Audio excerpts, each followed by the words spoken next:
प्रिय दर्शकों नमस्कार। गणेश वैदिक ज्योतिष चैनल में आपका स्वागत है। प्रिय दर्शकों, इस चैनल में हम विभिन्न विषयों को समझने का प्रयास करते हैं। आप समझ सबके समक्ष विभिन्न विषय हमारे द्वारा लाया जाता है, जिसमें जीवन को कैसे समस्याओं से अवगत कराया जाए एवं कम से कम तकलीफ पाने का या समस्या को कम करने के कुछ उपायों पर भी चर्चा की जाती है। अध्ययन के लिए आई हुई एक युवती की पत्रिका का आज हम अध्ययन करेंगे एवं जानने का प्रयास करेंगे कि इनके जीवन में घटी एक घटना क्यों हुई और क्या उससे बचा जा सकता था या उसमें आगे क्या करना बेहतर होगा। तो जन्म तिथि और समय इत्यादि से मैं आपको परिचित करवा देता हूँ। वह व्यक्ति या युवती कौन है, क्या है, इन पर हमको ध्यान देना नहीं है। प्राइवेसी हमारी टॉप प्रायोरिटी के अंतर्गत आती है। तो प्रिय दर्शकों, 28 जुलाई 1997 का जन्म है एवं सुबह 7 बजे का जन्म स्थान रायपुर। यदि हम इनके लग्न की बात करें तो सिंह लग्न और मेष राशि, अग्नि तत्वीय लग्न और अग्नि तत्वीय राशि, तो कुछ एरोगेंस तो इनमें भी होगा। इनका मुख्य प्रश्न ये रहा कि विवाह जो है इनका लगभग 6 माह भी नहीं चल पाया और आज की स्थिति में जो है तलाक हो चुका है। तो ऐसी क्या परिस्थिति रही जिससे विवाह इतनी जल्दी इनका टूट गया, आइए जानने का प्रयास करते हैं। सबसे पहले देखते हैं लग्न। अग्नितत्वीय लग्न है, सिंह लग्न में जो है ऐसे भी ऊर्जा, सूर्य की ऊर्जा बहुत ज्यादा रहती है। और यहाँ पे जानने का प्रयास करेंगे कि लग्न और सप्तम भाव जो है राहु केतु के एक्सिस में फंसा हुआ है। शुक्र जो दाम्पत्य के कारक हैं वह राहु के साथ पीड़ित हैं। वैसे भी शुक्र और शनि सिंह लग्न की पत्रिका के लिए बहुत अच्छे शुभ फल प्रदायक अर्थात योग कारक नहीं होते। कुटुंब भाव में मंगल का होना, साउथ इंडिया में दक्षिण भारत में कुटुंब भाव के मंगल को भी मंगली दोष या मंगल की ऊर्जा का बहुत अधिक होना माना जाता है।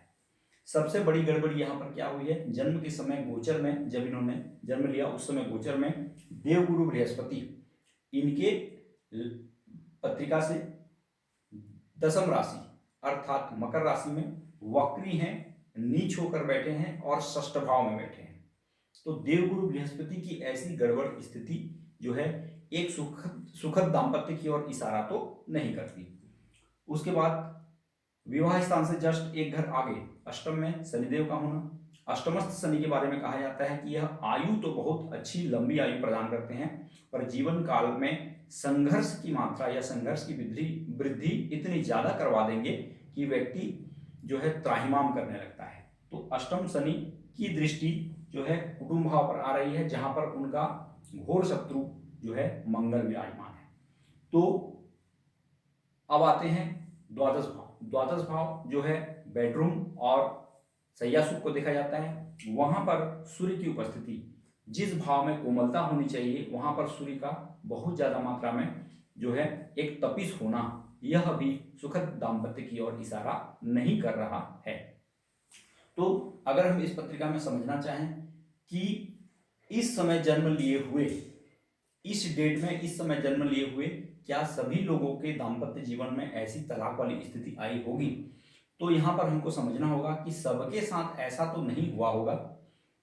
रास्ता अलग हो सकता है, तरीका अलग हो सकता है, लेकिन इस समय और इस डेट पर जन्म लिए हुए लोगों के जीवन में दाम्पत्य जीवन में कुछ न कुछ परेशानी आना तो 100% तय है।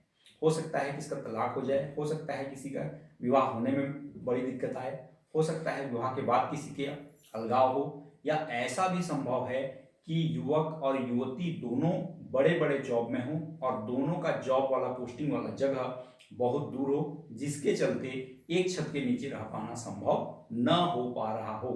कारण किसी भी प्रकार से हो सकता है, आ सकता है, तरीका अलग हो सकता है, लेकिन इस पत्रिका में सुखद दाम्पत्य का इशारा तो नहीं दिख रहा है। तो क्या किया जाए, या ऐसा कुछ रास्ता है क्या जिसके चलते यह अपना आगे का जीवन या विवाह के पूर्व यदि इसने एस्ट्रोलॉजिकल मार्गदर्शन लिया होता तो कुछ राहत हो सकती है, तो हो सकती थी। तो यहाँ जवाब है बिल्कुल।